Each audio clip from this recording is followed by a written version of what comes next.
Hello and welcome to Chabot News for February 20th, 2025. My name is Jasmine Bester, and today we will be covering King Abdullah's visit to the White House, a powerful storm in the Midwest, and an increase in chocolate prices. In entertainment news, Lamont will tell you about the Oasis Pro Wrestling second anniversary. And finally, in sports news, Chris has the latest updates on Jimmy Butler's return to the NBA. All that and more coming up in today's edition of Chabot News.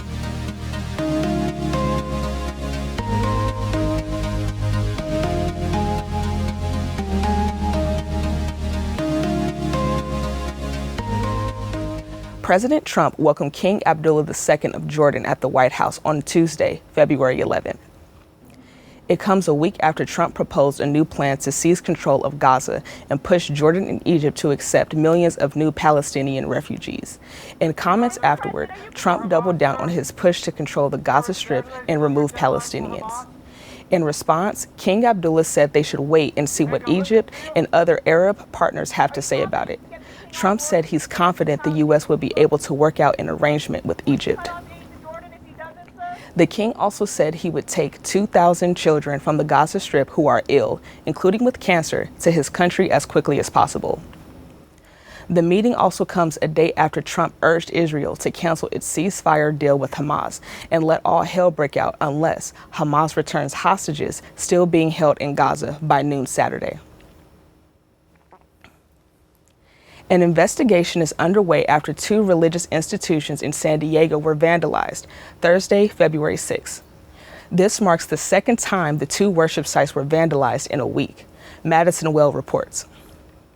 Community members here in Bankers Hill disappointed that this has happened again. Right now, we're just outside of St. Paul's Episcopal Cathedral. This is just a 5-minute walk away from the other vandalized location, or Shalom Synagogue. It looks like both were similarly targeted. We saw black spray-painted graffiti on both properties. At the synagogue, you could see the words Lebanon and Gaza spray-painted on the sides of their building. And here at the church, we could see some profanity and other hateful messaging. Remember, this is the second time now this has happened at both of these properties. Our team was out here in Bankers Hill just 1 week ago after they were both similarly tagged. We just spoke with a representative here at St. Paul's. We're sad and disappointed, but at the same time, we're called to forgiveness, and we're praying for whoever this is, just as we would anybody else. We also reached out to SDPD. They tell us the Criminal Intelligence Hate Crimes Unit is actively working both cases. In a statement, they told us in part, the San Diego Police Department understands the significant impact these crimes have on the community, and we are committed to doing everything possible to hold the individual who committed these crimes accountable. Thanks, Madison. No further details about the investigation were available.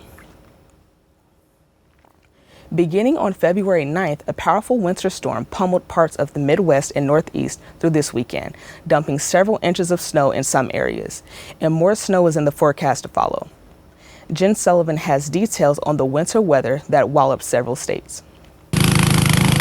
Millions of people in the Northeast digging out of the snow Sunday after a powerful winter storm pummeled much of the region.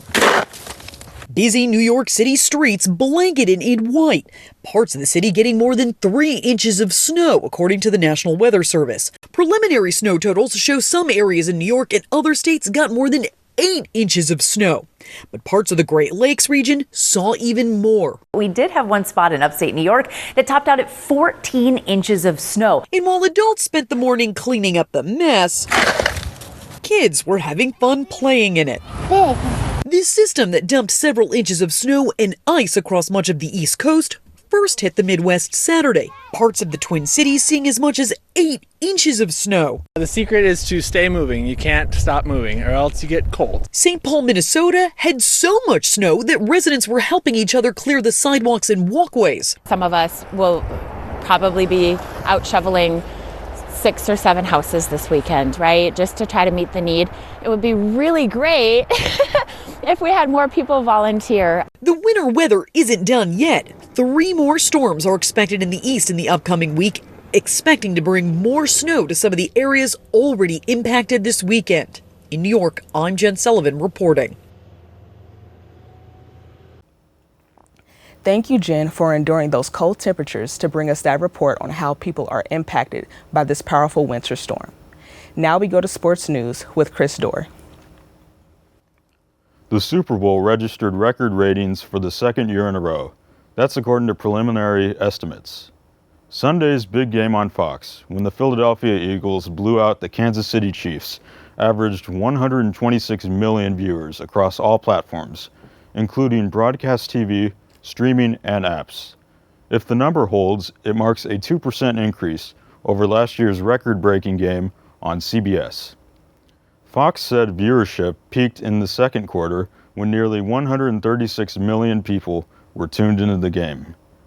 NBC and Peacock will air next year's Super Bowl in Santa Clara, California on February 8th, 2026. Jimmy Butler made his magnificent return to the NBA after months of speculation, due to seeking a trade that at first looked like it wasn't in the cards. However, last week, something unexpected happened. You guessed it, Jimmy Buckets landed with the Warriors of Golden State. But the Warriors gave up a big haul to get the talent, trading away Andrew Wiggins, Dennis Schroeder, Kyle Anderson, Lindy Waters III, and a top 10 first-round draft pick for the 35-year-old Butler, in a trade with the Miami Heat. Since the trade, the Warriors have won 2 games with Butler. This trade has made Stephen Curry and Draymond Green very happy and brought some new life to the team. We send our reporter, Julian Saldate, to ask students their thoughts of Jimmy Butler joining the Golden State Warriors. Take it away. Bull, Jimmy Butler, the former Bull, the one-time Bull, is now a Golden State Warrior, and he is ready to start for his new club, hoping for a title push. How far do you think the Warriors are going to make it now to sign Jimmy Butler? I think Jimmy Butler is a great addition to the team. I think the Warriors could definitely make a playoff spot, like maybe 7th or 8th seed. With Jimmy Butler's addition, I feel it adds like a touch to their already strong team, and I feel like they're going to make it to the playoffs. Now they got Jimmy Butler, so Stephen Curry got some help.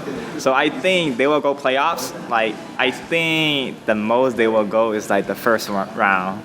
They'll make it to the playoffs, but I think they'll be knocked off like the first round. You know, I don't know how much of it is hype to get fans happy and how much of it is real.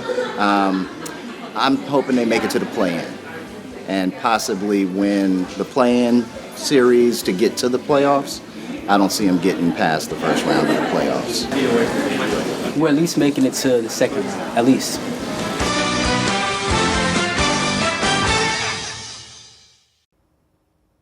Thanks, Julian. Jimmy Butler signed a 2-year deal worth over $110 million in the contract with the team. That's an average of over $55 million per year.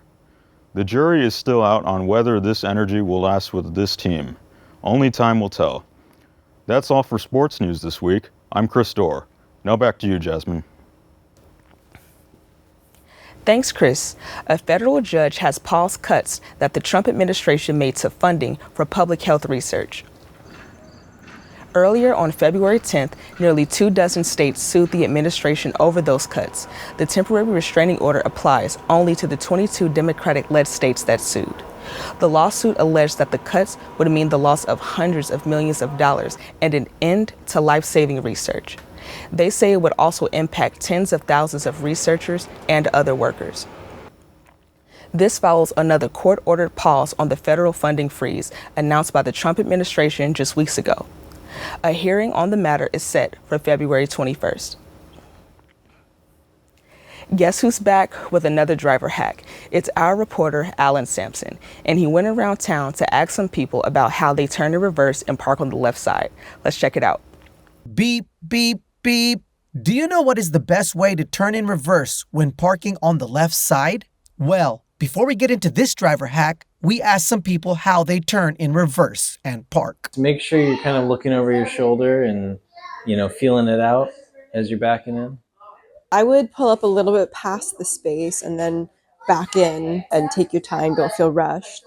I look into my side view mirror, turn the wheel at a 90-degree angle, then reverse in. Awesome formulas there. Let's get into our driver hack now. When reversing in a parking space on the left side, drive forward in a straight line. Align the middle of the car with the middle of the parking space. Turn the steering wheel full to the right. Drive forward until you see the corner of the target parking space in the side rear view mirror. Then turn the steering wheel all the way to the left. Reverse the car until it aligns with your parking space. Straighten the wheel out and reverse. The car goes right in. This should be the most effective way to turn in reverse, parking on the left side. That sounds like a pretty good way to do it. Oh, okay. I wouldn't have thought to do it like that. Oh, I get it. Now I gotta try that next time. Remember to drive safely and please be courteous. I am Alan Sampson reporting for Chabot TV. Wow, that is some great driving hack tips there, Alan. I will definitely keep that in mind when I turn in reverse and park on the left side. Now we go to Lamont with this week's look at entertainment news. Sonic the Hedgehog has a new racing video game coming your way. Rick Damangella reports.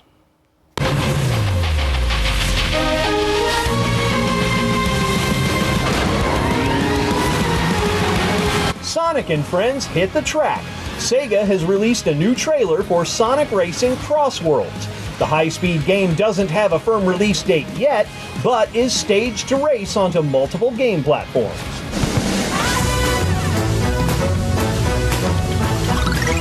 A cult classic of the Nintendo 64 console era is back.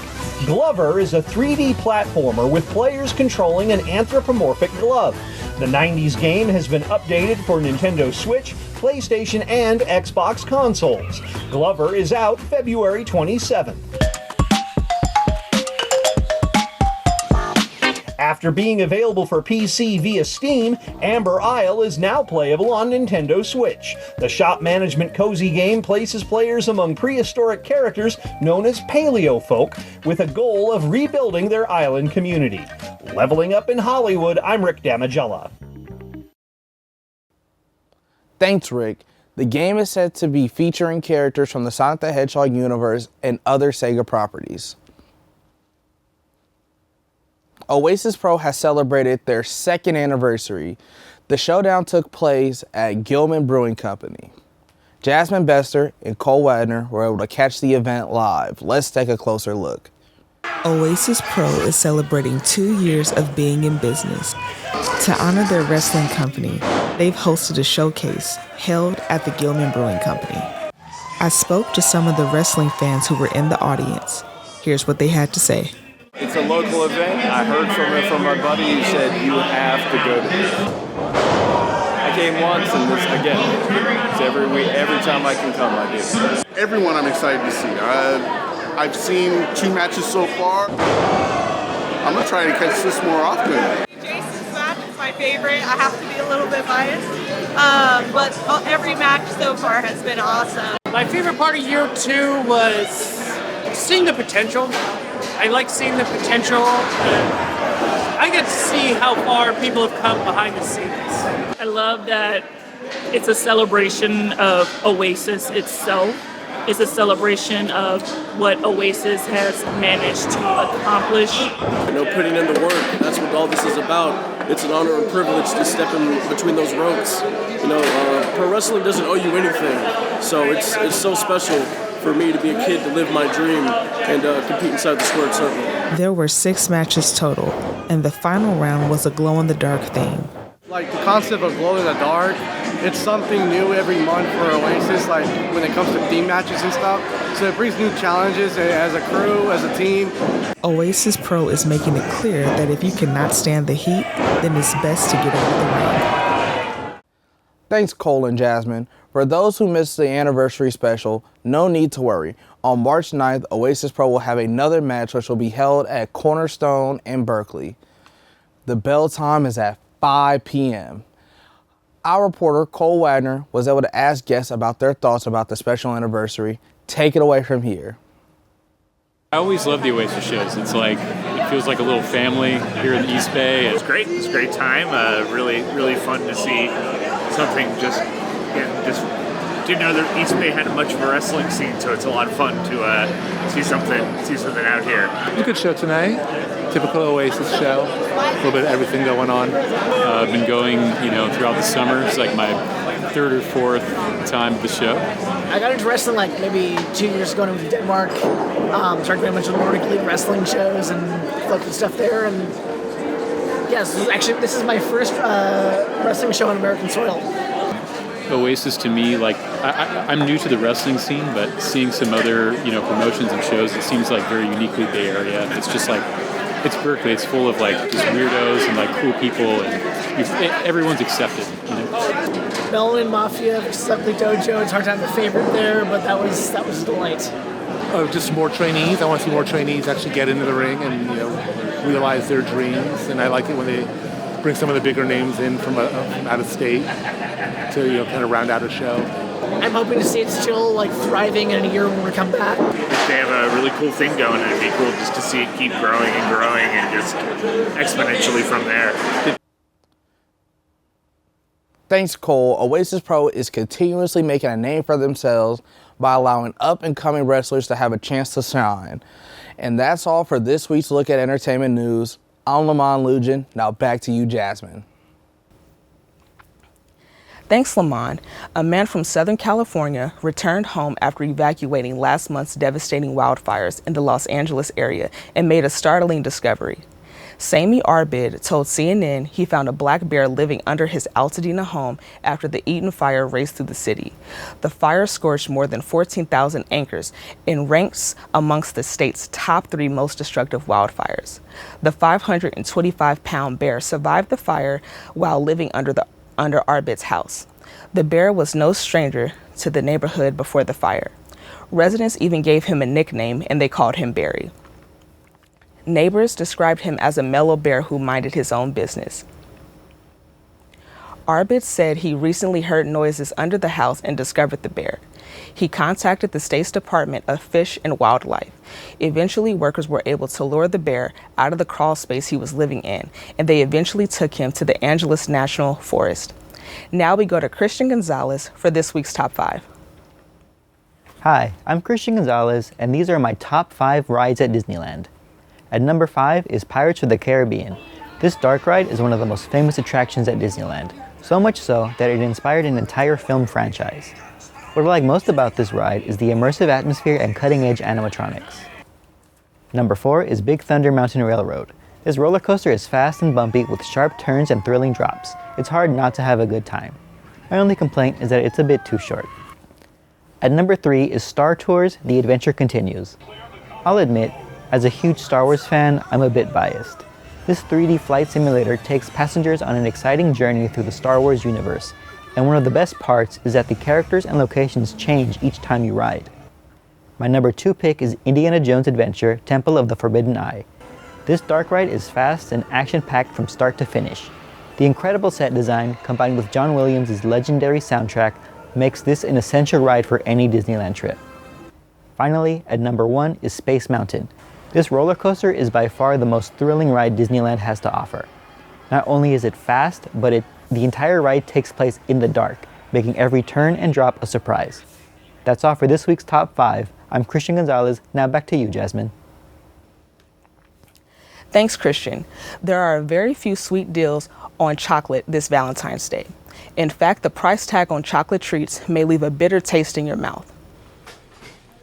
One expert says you can expect to see chocolate prices jump around 10 to 20% over the last year. The price of cocoa has more than doubled since the beginning of 2024. It hit a record high in December. The cost of manufacturing chocolate has increased by more than 167% in the last 2 years, and retailers have raised prices in response. You may be able to skirt higher prices by buying chocolate made with cocoa powder, as more premium chocolate contains a higher percentage of cocoa. With Valentine's Day, the chocolate prices are going up this year and are affecting both consumers and manufacturers. The love for chocolate this year is growing its demand. That's all for Chabot News this week. Thanks to all the students and staff in the Mass Communications Department here at Chabot College for making this production possible. You can watch us anytime online at youtube.com/ChabotTV. Stay tuned to KCTH Channel 27 on Comcast for more Chabot TV.